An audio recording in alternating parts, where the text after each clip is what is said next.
అందరికీ నమస్కారం. Epic story లయన్స్‌కు స్వాగతం. యక్ష పర్వతంలోని 5వ భాగం.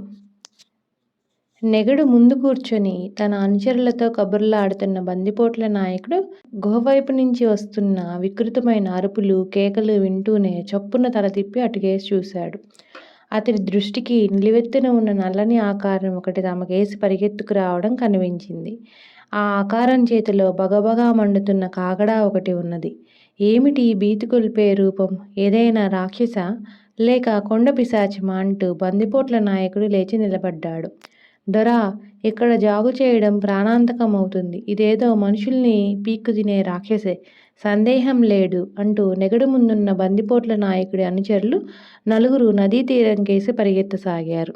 పిరికి వెధవల్లారా, ఆగండి! మనం ఇంతమంది ఉండగా ఈ రాక్షసి ఏం చేయగలదు? ఈటలు ఎత్తి గుంపుగా పోయి మీద పడి పొడుద్దాం రండి అంటూ బందిపోట్ల నాయకుడు గావుకేకలు ప్రారంభించాడు. అతడి అనుచరులెవరూ ఆ హెచ్చరిక వినిపించుకోకుండా బతికుంటే బలుసాకు తినవచ్చువనుకుంటూ తమ వాహనాలైన ఒంటెలు కట్టివేసి ఉన్న చెట్లకేసి కొందరు, నదివైపు కొందరు పారిపోసాగారు. ఈ లోపల వికృతాకారం ఇంకా నిద్రపోతున్న కొందరు బందిపోట్ల మీద హఠాత్తుగా వచ్చి పడి వాళ్లను కాళ్లతో తన్నుతూ చేతిలోని కాగడాతో వాళ్ళు ధరించిన దుస్తులకు నిప్పు పెట్టి నానా బీభత్సము చేయసాగింది. చెట్టు మీద ఉన్న ఖడ్గ జీవదత్తులు ఈ భయంకర దృశ్యాన్ని చూసి ఒక క్షణకాలం నిశ్చేష్టులైపోయారు. చెట్టు క్రింద ఉన్న ఖడ్గజాతి వాళ్ళు నలుగురు ప్రాణభయంతో గడగడా వణికిపోతున్నారు. ఖడ్గ, ఈ వికృతాకారం రాక్షసి కాదు, పిశాచము కాదు. ఆ గుహలో ఉన్న మాంత్రికుడు ఏవేవో మంత్రాలు వల్లించి వాటి ద్వారా శివమెత్తించి పంపిన ఏదో శక్తి అయి ఉంటుంది అన్నాడు జీవదత్తుడు. ఏమైతేనే మనం చేయాలనుకున్న పని ఆ మాంత్రికుడు చేస్తున్నాడు. మనం చూస్తూ ఊరుకుందాం. బందిపోట్లంతా ఈ ప్రాంతాల నుంచి పారిపోయిన తర్వాత జన్నుకొంకుల గోతాంలో ఉన్న స్వర్ణాచారిని విడిపించుకొని మన దారిని మనం పోదామన్నాడు ఖడ్గవర్మ. జీవదత్తుడు కొంతసేపు నదీ తీరంలో వికృతాకారుడు చేస్తున్న కల్లోలం కేసి చూసి బందిపోట్ల నాయకుడు కొంత ధైర్య సాహసాలున్న వాడిలా కనిపిస్తున్నాడు. అటు చూడు, వాడు కొందరు అనుచరులను కూడగట్టుకొని వికృతాకారుణ్ణి వెనకవైపు నుంచి దెబ్బతీసేందుకు పొంచి పొంచి మరీ నడుస్తున్నాడు అన్నాడు. జీవదత్తుడు చెప్పినట్లే బందిపోట్ల నాయకుడు పారిపోతున్న 10-12 మంది అనుచరులను ఈట చూపి బెదిరించి ఆపి వాళ్ళని వెంటబెట్టుకొని వికృతాకారుడి మీద హఠాత్తుగా వెనక నుంచి పడి దెబ్బతీసేందుకు పోతున్నాడు. ఈ దెబ్బతో గుహలోని మాంత్రికుడు, వాడు సృష్టించిన మహాశక్తి హఠాత్మరణం పాలవుతాయి. ఆ వికృతాకారుడిని చంపిన తర్వాత బందిపోట్ల నాయకుడు కొండ గుహలన్నీ కాలించి ఆ మాంత్రికుడిని కూడా హతమారుస్తాడు. మనం ఏదో ఒకటి చేయాలి. స్వర్ణాచారి గొడవలో ఏ ఒంటెల కాళ్ళ కిందో పడి చావకుండా చూడాలి అన్నాడు ఖడ్గవర్మ. ఖడ్గవర్మ మాట ముగించే లోపలే మాంత్రికుడున్న కొండ గుహ మధ్య పెద్ద మంట లేచింది. మాంత్రికుడు ఆ మంటలో బాగా నూనెతో తడిపి ఉంచిన కాగడాలను ఒక్కొక్క దాన్నే ముట్టించి శాంభవి, భైరవి అని అరుస్తూ దిగువనున్న బందిపోట్ల మీదకి విసురసాగాడు. బగబగమని పండుతున్న కాగడాలు బందిమెట్ల మీదకి వచ్చి పడసాగాయి. ఈ కొత్త దాడిని చూస్తూనే బందిపోట్ల నాయకుడు కూడా అదిరిపడి తన అనుచరులతో, ఒరే ఉష్ట్రవీరుల్లారా, ఈ కనపడే వికృతి పిశాచం లాంటివి ఆ పైన ఉన్న కొండ గుహలో మరికొన్ని ఉన్నట్లుంది. ఇక లాభం లేదు. మీలో కొందరు జొన్నకొంకులున్న గోతాములను నదిలోకి తోయండి.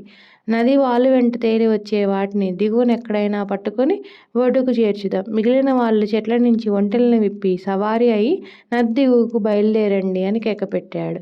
ఆ కేక వింటూనే నదికేసి పరిగెత్తిపోతున్న బందిపోట్లు, చెట్ల చాటున చీకట్లో దాక్కున్న వాళ్ళు ముందుకు వచ్చి కొందరు ఒంటెలను చెట్ల నుంచి విప్ప ప్రారంభించారు. మరికొందరు జొన్న కంకులున్న గోతాలను ఎత్తుకొని నదిలో వేసేందుకు బయలుదేరారు. ఇంతలో గుహలో ఉన్న మాంత్రికుడు ఒక చేతితో కాగడా పట్టుకొని అటు ఇటు ఊపుతూ, ఒరే జడలభూతం, ఇక ఆ బందిపోటు నరాధముల్ని వెంట తగిలి జొన్న కొంకుల గోతాముల్ని నదిలో వేసే వాళ్ళను పట్టుకొని నదీభూతానికి ఆహారంగా వేయి అని కేక వేశాడు. అప్పటి వరకు దొరికిన బందిపోట్లనల్లా కాళ్ళతో చేతులతో ఎడాపెడా బాదుతూ ఆ ప్రదేశాన్నంతా అల్లకల్లోలపరుస్తున్న వికృతాకారుడు మాంత్రికుడి హెచ్చరిక వింటూనే జొన్న కొంకుల గోతాలున్న ప్రాంతానికి పరిగెత్తాడు. ఆసరికే కొందరు బందిపోట్లు గోతాలను భుజాలకెత్తుకొని నదికేసి పరిగెత్తుతున్నారు. వికృతాకారుడు వారల్లో దొరికిన వాడి నల్ల నడుం పట్టుకొని నదిలోకి విసిరేయసాగాడు. ఈసారి నదీ తీరాన మరింత అల్లకల్లోలం లేచింది. బెదిరికట్టు తాళ్ళను తెగ్గొట్టిన ఒంటెలు కొన్ని గుడ్డి చీకట్లో దారీతెన్నూ లేకుండా పరుగులు తీస్తూ బందిపోట్లను కాళ్ళతో తన్ని అందిన వాళ్ళని నోటితో పట్టుకుని దూరంగా విదిలించి వేయసాగినాయి. వాటిల్లో కొన్ని చెవులు చెల్లులు పడేలా కీచుమని అరుస్తూ నదీ ప్రవాహంలోకి పోయిపడి నీటివాలు వెంట కొట్టుకుపోసాగినాయి. ఈ సమయంలో హఠాత్తుగా ఒక మానవ కంఠం, రక్షించండి, రక్షించండి, నన్ను నదిలో పడివేయకండి అంటూ గగ్గోలు ప్రారంభించింది. అంతలోనే ధబీమన్ అంటూ ఆ జొన్న కంకుల గోతం నీట పడిన శబ్దం అయింది. ఖడ్గా, ఆ కంఠస్వరాన్ని పోల్చుకున్నావా? ఆ కేకలు పెట్టినవాడు స్వర్ణాచారి. అతన్ని బందిపోట్లు నదిలో పారవేశారు. జొన్న కంకుల గోతం నీట మునగదు కనుక అందులో గొంతు వరకు కుక్కపడి ఉన్న స్వర్ణాచారి నీటి వాలో కొట్టుకుపోయి ఎక్కడో ఒక చోట నది ఒడ్డుకు చేరే అవకాశం ఉంది. కానీ మనం ఒక పొరపాటు చేశాం. కొంచెం ముందుగా పూనుకున్నట్టయితే అతన్ని ఇక్కడే రక్షించి ఉండేవాళ్ళం అన్నాడు జీవదత్తుడు చెట్టు మీద నుంచి దిగిపోతూ. ఖడ్గవర్మ అతని భుజం పట్టుకు ఆపి, ఇప్పుడేం చేయబోతున్నావని అడిగాడు. ఖడ్గజాతి వాళ్ళల్లో ఒకని నదీ తీరం వెంట దిగువకు పొమ్మని చెబుతాను. బహుశా వాడికి స్వర్ణాచారి కేకలు వినబడే అవకాశం ఉంది. తర్వాత ముగ్గురిని ఖడ్గమృగాలను పెక్కిపోయి అందిన బందిపోటునల్లా ఈటకు బలిపెట్టమంటాను అన్నాడు జీవదత్తుడు. అయితే మనం ఇక్కడ చేతులు కట్టుకొని ఈ వింద చూస్తూ కూర్చోవడమేనా అన్నాడు ఖడ్గవర్మ కొంచెం కోపంగా. తొందరపడకు ఖడ్గ, బందిపోట్లు ఇప్పటికే చెల్లాచెదురుగా అటు ఇటు పరిగెత్తుతున్నారు. కానీ వాళ్ళ నాయకుడు ఇంకా తాను దొంగిలించుకొచ్చిన జొన్న పంటను కాపాడుకునే ప్రయత్నంలో జడలభూతాన్ని ఎదిరించే ప్రయత్నం చేస్తున్నాడు. వాడు తన అనుచరులకు చేస్తున్న హెచ్చరికలు నీకు వినపడ్డం లేదా? మన ఖడ్గజాతి వాళ్లకు వాడు దొరకకుండా తప్పించుకునే ప్రయత్నం చేస్తే అప్పుడు వాణ్ణి మనం బాణాలతో కొట్టి హతమార్చాలి. ముందు ఈ జడలభూతం మాంత్రికుడి సంగతి ఏమిటో మనం చూడాలి కదా అన్నాడు జీవదత్తుడు. బావుంది, నువ్వు ఖడ్గజాతి వాళ్లకు చెప్పవలసిందేదో చెప్పిరా, నేను ఇక్కడే ఉంటాను అని ఖడ్గవర్మ విల్లంబుల చేతికి తీసుకున్నాడు. జీవదత్తుడు చెట్టుకుపు దిగిపోయి ఖడ్గజాతి వాళ్లకు వాళ్ళు చేయవలసిన పనుల సంగతి చెప్పాడు. ఆ వెంటనే ఒక ఖడ్గజాతి వాడు ఖడ్గమృగానికి నద్దిగువకు బయలుదేరాడు. కానీ మిగులు ఖడ్గజాతి వాళ్ళు కాసేపు తటపటాయించి, దొర, ఈ బందిపోట్లన్నా వాళ్ళ వింత మృగాలైన ఆ ఒంటెలన్నా మాకు భయం పోయింది. కానీ ఆ జడల భూతం మాటేమిటి? అది మమ్మల్ని నిలువున విరుచుకు తినదా అన్నారు. ఆ భూతం సంగతి, దాన్ని బందిపోట్ల మీద కుసుకొల్పిన వాడి సంగతి మేం చూస్తాం. మీరు మాత్రం అందిన బందిపోటునెల్లా మీ ఈటలకు బలిపెట్టండి. వాళ్ళ నోటికి అక్కరకు వచ్చిన మీ జొన్న పంట అంతా కోసుకుపోయారు. ఆ సంగతి బాగా గుర్తుంచుకోండి అన్నాడు జీవదత్తుడు.